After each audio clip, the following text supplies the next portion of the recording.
ಕಣ್ಣಿಗೆ ಕಾಣುವ ದೇವರು ಅಂದರೆ ಅದು ಅಮ್ಮ. ಹೆತ್ತು ಹೊತ್ತು ಸಾಕಿ ಸಲಹಿದಂತಹ ಹೆತ್ತ ತಾಯಿಯನ್ನೇ ಪಾಪಿ ಮಗಳೊಬ್ಬಳು ಬರ್ಬರವಾಗಿ ಹತ್ಯೆಗೈದಿದ್ದಾಳೆ. ಅಕ್ರಮ ಸಂಬಂಧಕ್ಕೆ ಅಡ್ಡಿಯಾಗಿದ್ದಾಳೆ ಎನ್ನುವಂತಹ ಕಾರಣಕ್ಕೆ ಹೆತ್ತ ತಾಯಿಯನ್ನೇ ಹತ್ಯೆಗೈದಿರುವಂತಹ ಘಟನೆ ಬೆಂಗಳೂರಿನಲ್ಲಿ ನಡೆದಿದೆ. ಬೆಂಗಳೂರಿನ ಬೊಮ್ಮನಹಳ್ಳಿಯ ಹೊಂಗಸಂದ್ರದಲ್ಲಿ ಘಟನೆ ನಡೆದಿದೆ. ಪವಿತ್ರ ಎಂಬಾಕೆ ತಾಯಿ ಜಯಲಕ್ಷ್ಮಿಯನ್ನ ಬಾಯ್ ಫ್ರೆಂಡ್ ಜೊತೆಗೆ ಸೇರಿ ಕತ್ತು ಹಿಸುಕಿ ಕೊಲೆ ಮಾಡಿಬಿಟ್ಟಿದ್ದಾಳೆ. ಪವಿತ್ರಾಗೆ ಮದುವೆ ಆಗಿದ್ರೂ ಕೂಡ ಅದೇ ಮನೆಯ ಮೇಲೆ ಬಾಡಿಗೆ ಮನೆಯಲ್ಲಿ ವಾಸವಿದ್ದಂತಹ ನವನೀಶ್ ಅನ್ನೋನ ಜೊತೆಗೆ ಅನೈತಿಕ ಸಂಬಂಧವನ್ನು ಇಟ್ಕೊಂಡಿದ್ಲಂತೆ. ಇದು ತಾಯಿ ಗೊತ್ತಾಗಿತ್ತು.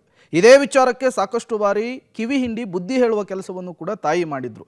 ಕಳೆದ 2 ದಿನಗಳ ಹಿಂದೆ ಮನೆಯಲ್ಲಿ ಬಾಯ್ ಫ್ರೆಂಡ್ ಜೊತೆಗೆ ರೆಡ್ ಹ್ಯಾಂಡ್ ಆಗಿ ತಗಲಾಕೊಂಡ್ಬಿಡ್ತಾಳೆ ಪವಿತ್ರ. ಆಗ ಗಲಾಟೆಯಾಗಿ ಮಗಳು ಬಾಯ್ ಫ್ರೆಂಡ್ ಜೊತೆಗೆ ಸೇರಿ ತಾಯಿಯನ್ನೇ ಕತ್ತಿಸಿಗಿ ಕೊಂದುಬಿಟ್ಟಿದ್ದಾಳೆ. ತದನಂತರ ಬಾತ್ರೂಮ್ನಲ್ಲಿ ಅಯ್ಯೋ ತಾಯಿ ಜಾರು ಬಿದ್ದುಬಿಟ್ರು, ಸತ್ತೋಗ್ಬಿಟ್ರು ಅಂಥೇಳಿ ನಾಟಕ ಮಾಡಿದ್ದಾರೆ. ಡವ್ ಅನ್ನು ಶುರು ಮಾಡಿದ್ದಾರೆ. ಇದೆಲ್ಲ ಆದ ಮೇಲೆ ಪೊಲೀಸರಿಗೆ ಡೌಟ್ ಬಂದು ಮರಣೋತ್ತರ ಪರೀಕ್ಷೆ ಕಳುಹಿಸಿಕೊಟ್ಟಿದ್ದಾರೆ. ರಿಪೋರ್ಟ್ ಬಂದಿದೆ. ರಿಪೋರ್ಟ್ನಲ್ಲಿ ಜಯಲಕ್ಷ್ಮಿ ಜಾರ್ಬಿದ್ದು ಸಾವನ್ನಪ್ಪಿಲ್ಲ, ಬದಲಾಗಿ ಉಸಿರುಗಟ್ಟಿಸಿ ಸಾವನ್ನಪ್ಪಿಸಲಾಗಿದೆ ಅನ್ನೋದು ಗೊತ್ತಾಗುತ್ತೆ.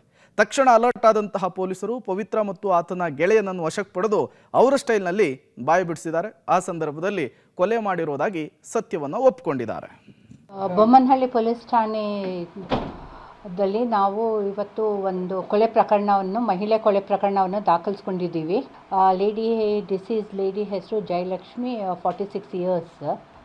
ಇದಕ್ಕೆ ಸಂಬಂಧ ಇಬ್ಬರಿಗೆ ಡಿಟೈನ್ ಮಾಡಿದ್ದೀವಿ, ಒಂದು ಲೇಡೀಸ್ ಮತ್ತು ಒಂದು ಜೆಂಟ್ಸ್ನ. ಮತ್ತು ತನಿಖೆ ಮುಂದುವರಿಸ್ತಾ ಇದ್ದೀವಿ.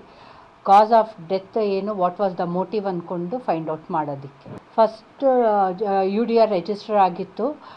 ಅಲ್ಲಿ ಶಂಕೆ ಇತ್ತು, ಬೇರೆ ಥರ ಏನೋ ಆಗಿದೆ, ನಡೆದಿದೆ ಅಂದ್ಕೊಂಡು.